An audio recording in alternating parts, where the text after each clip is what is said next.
It's your man, Kel Breezy. Gotta do this video a little different. My software acting up, so I gotta do things a little different. But I'm gonna still do a video talking about Monday Night Raw. It went live. It was live. It was live, man. To me, it was better than last week. This was the real Monday Night Raw after WrestleMania, because last week's Raw after WrestleMania was boring. I know. It wasn't live. It was taped. But since, Vince buddy with a few Republican governors and politicians, WWE is now considered an essential company, which means folks had to bring them butts back to work. Yup, that's right, back to work they had to go. So to kick this off, man, they had us doing a little something what they always do, which gets old. Instead of just start off some action, they had a promo from Drew McIntyre. And who came out? Andrade and Zelina Vega. I really like Zelina, man. She's one of the best managers, which is not hard to say when they made left in WWE. But anyway, I like how they played off on her NXT history when Drew McIntyre lost the NXT Championship to Andrade, and then Drew McIntyre had a bicep torn. Took him off show 6 months, which, hey, Andrade took claim to, was proud to do. I don't blame him. Drew McIntyre, I claim to hurt him too if I could and get away with it. Which they had a match later on, champ versus champion, not title for title, non-title match.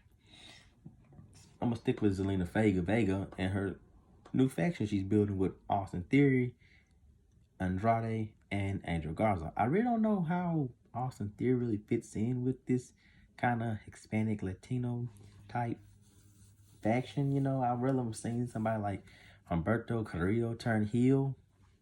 That'd have been a huge shock factor that they could really use right about now. But I guess Austin Theory, he's good, improving, young, upcoming talent. Got his own little TKO. It's kind of like RKO. It was supposed to be Nikki Bella's new, Bella Buster 2.0.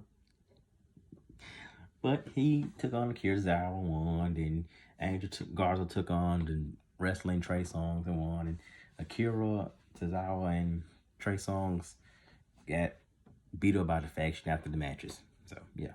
Anyway, they had three qualifying women's Money in the Bank matches. Money in the Bank ladder matches. Whatever, you get my point. You know what I'm saying? Yeah.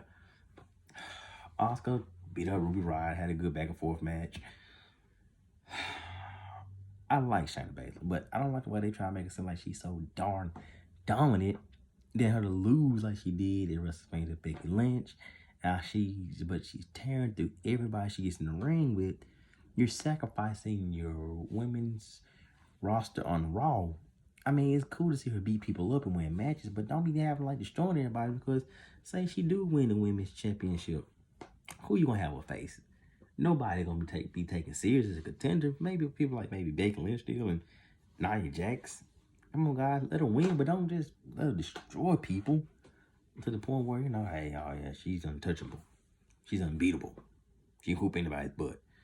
Nia Jax beat Kairi Sane. Won a squash match, but we knew it was going to happen. Kairi Sane, on the other hand, she has told the officials that when her contract's up, she would like to try her options elsewhere. I think it's Stardom. It's a female wrestling promotion in Japan. It's on the same branch for New Japan Pro Wrestling. They want her back. She was a big star over there, and they did right by her. They used her properly, unlike the main roster. NXT did okay, but she really wanted to. Her contract's supposed to be up sometime early this year. Well, sometime this year. So, yeah, it's April, so whatever. But so, yeah, that's that. I'm looking happy about the women's side for the Raw and SmackDown women's Money in the Bank ladder match. Can't wait to see who SmackDown chooses. Why would they even bother? I'd be surprised if somebody SmackDown wins. Maybe Sasha Banks will win. That'd be dope. She needs it. She earned it. She deserves it.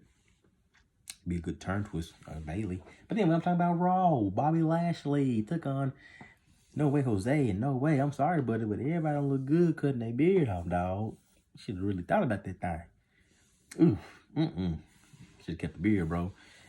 But this Raw didn't have really like squash matches. When I say that, they didn't have like local talent, or some people call them jobbers. Even though we knew that Bobby Lashley's gonna beat No Way, but at least he's a well-known talent on the roster in WWE. People know him and familiar with him. He's not known by everybody, but he's pretty well known. So it wasn't a squash match. He held his own, but Bobby Lashley won. You know, after he said he may need new management because he lost to Aleister Black at WrestleMania, thanks to listening to Lana. I'm so sick of her. I'm gonna follow her on all my social media platforms. I'm just sick of her. She's annoying as crap. I miss Rusev Day. I do. Anyway, speaking of Aleister Black, he had a match. Took on Oney Lorcan. And Aleister Black won. Oney Lorcan, everybody know he can hold his own. It's fans who don't appreciate the fact that Jared Law was comparing Oney Lorcan to Cesaro. They can go either way. It's a hit and miss kind of compliment, you know what I mean? Because Cesaro's great in the ring. He gets a reaction now to fans as a heel or babyface. He just don't get used properly since, you know, Vince McMahon running things. I think Triple H running things. He'll get used. Cesaro should have been the Carnell champion or U.S. champion, or at least be in a world title match. Been taken seriously as a singles competitor instead of just the heavy for people like Sami Zayn and Shinsuke Nakamura. You know what I mean? So, but fans are a little upset with that comparison, you know? It is what it is. I'm not taking things so serious in wrestling like I used to, you know? Becky Lynch came out wanting all the smoke, like Ronda Rousey. Because she said wrestling is fake. She wanted all the smoke, staying relevant without having to get in the ring. That's what I call getting work, doing a shoot, staying relevant. Speaking of women, Bianca Belair, you know, she caught the Street Profits slipping because after a great match between the Viking Raiders and Cedric Alexander and Ricochet, two upcoming tag teams, Street Profits back to like just joking, taking this as a joke. They laughing and playing, man. I mean, you got a well-established tag team, the Viking Raiders, you know, giving some in-ring knowledge to upcoming tag team like Ricochet and Cedric Alexander. Hold that right there for a second.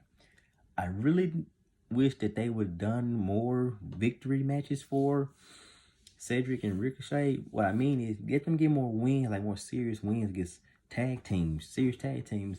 Make them more well-established tag teams instead of like, oh, it's obvious that we're just going to put two guys such well-talented in the ring and people love that Vince don't know what to do with them and don't want to do nothing with them, so we're going to put them in a tag team. They should got more wins so people can really believe that they are well-gelled, put-together, working tag team. Even like come up with a tag team finisher. You know what I mean? So when they took on the Viking Raiders, it'd have been like two well-established tag teams taking on each other instead of a well-established tag team, the Viking Raiders taking on two meshed together tag teams like Ricochet and Alexander. But anyway, Viking Raiders won. It was a good match, no lie. It would have been better if Ricochet and Alexander get more time as tag team to get better. But the Street Profits back there chucking it up, you know, being entertaining as they can be. But Bianca let them know that y'all need to take this serious because y'all have never, ever beat the Viking Raiders. Y'all need to get it together because they come for the titles and they want them back. No lie, no lie, no lie, yeah. No lie. Main event. Drew McIntyre took on Andrade. Yep. Pretty good. Good match. They work well together. I mean, they're definitely good workers in the ring. I mean, they have really earned the spotlights they got and they earned the championship that they have. But I really would have liked to see like Drew won the match by DQ. That'd have been pretty cool. Because that way it still doesn't make the new faction look kind of weak or losing momentum. Because, come on, they're three good talents, you know. I can understand, you know, he want to save the spotlight for Seth Rollins. He still could have got it. But I feel like this match with Seth Rollins is happening too soon in Drew's title reign for a pay-per-view that's not even sure to happen. Or it's not even a main pay-per-view. Like last year when they did Seth Rollins and AJ on Money in the Bank. That, at a given pay-per-view like Money in the Bank, the other matches should not steal the show from the Money in the Bank ladder match. I'm just saying, because Seth Rollins and AJ, they match pretty much stole the show. Made you didn't even think about the ladder match for the men's Money in the Bank, really, you know? And I feel that's what happened with Drew and Seth. I like, say that for like SummerSlam, because that's a blockbuster World Championship match. Not for something like Money in the Bank. After the match, Seth Rollins came out, 2 curb stomps on Drew McIntyre until he won. I'm just glad to see, you know, the Messiah was crucified by KO, who we have not seen, been resurrected and ready to take on the champ. This is your main man, Kel Breezy. Not going to hold you guys long. Wrestling Rants 901. And I'm out.